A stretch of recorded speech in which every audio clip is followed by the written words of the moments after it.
It is the Eastern Caribbean region's objective to decrease its food imports by 25% of the 2019 total by this year 2025. For some, food security is synonymous with reducing food imports. However, whereas the food import bill, food security and food sovereignty are matters that overlap, they are not to be completely conflated. Economists Richard Peterkin and Adrian Augier weighed in on the relationship between food security and food imports. It's not easy, agriculture which was great for us in the days of green gold and bananas, which is now gone because of global marketing issues.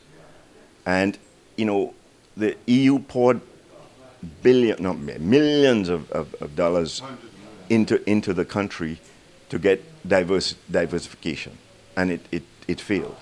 We have not been able to find any other crops that would allow us to compensate on an export basis, and not enough people got involved in producing goods for consumption locally. So we still import a lot of food, and that's why we're suffering. From Augier's perspective, food security is crucial for Saint Lucia's chances of surviving crises. Feeding yourself, feeding your family, feeding your nation is very much the same thing. It is a necessity. It has to be addressed. So therefore, one of the things that we look at as an indicator of economic success or stability will be the food import bill. Can you feed yourself in a global crisis like COVID, for example? Peterkin's perspective was similar, but also considered consumer appetite, which seems to favor imports. Now the reality and the crisis is coming upon us. Sometimes it's only when you have no other choice that you do these things. As long as there was a choice to import, and you have to have the freedom to import, we're not going to restrict people. What you want to do is convince them that you don't need to eat this thing. You don't need to import that thing. And that means working with your supermarkets and your retailers and your public to educate them about the eating habits and so on, so that it becomes less of an imported problem than it is now. The pair called for improved accounting for and consideration of the proportion of imports that feed the 30,000 plus tourists who visit Saint Lucia each year, with Augier classifying the food consumed by tourists as invisible exports when paid for in foreign currency.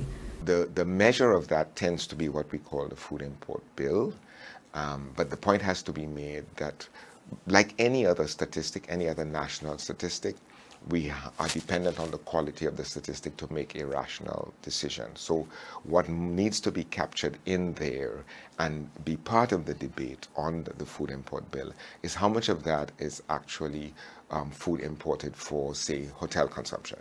If we are importing large quantities of food to feed the people who are paying us in foreign exchange, then that is actually an export. So that needs to be discounted or at least treated a certain way. And then we have to look then and see, okay, how much of that foreign exchange is actually coming into Saint Lucia? Peterkin sees food import substitution, especially of snack foods, as tenable, but he doubts its potential to significantly impact the nation's food import volume. Yeah, we can't grow everything we need. I mean, we can't grow apples, and we can't grow grapes. A lot of things that we consume. Even the things we grow, we can grow them better than someone else. We can grow them better. We have to change our habits in terms of what we eat. I'm happy, for example, eating breadfruit chips. As far as I'm concerned, you can ban, although we can't ban anything these days. But I'm quite happy eating locally made. You can find ways to make it more difficult. Yeah. And the marketing and everything else. So, but we'll never be able. You can make a small dent, but it will not be sufficient, because bear in mind, we're not just feeding ourselves. We're feeding hundreds of thousands of tourists that come in every year as well. And that's a big part of our food importation bill. Food security and food sovereignty can't suffice to change domestic consumption habits as matters that concern themselves with identity, patriotism, culture, and the people's historical relationship to food. By comparison, the objective to decrease the import bill may be more difficult to buy into. But at the end of the day, the messaging really has to do with what people understand the terminology to mean. And sometimes we get caught up in the jargon.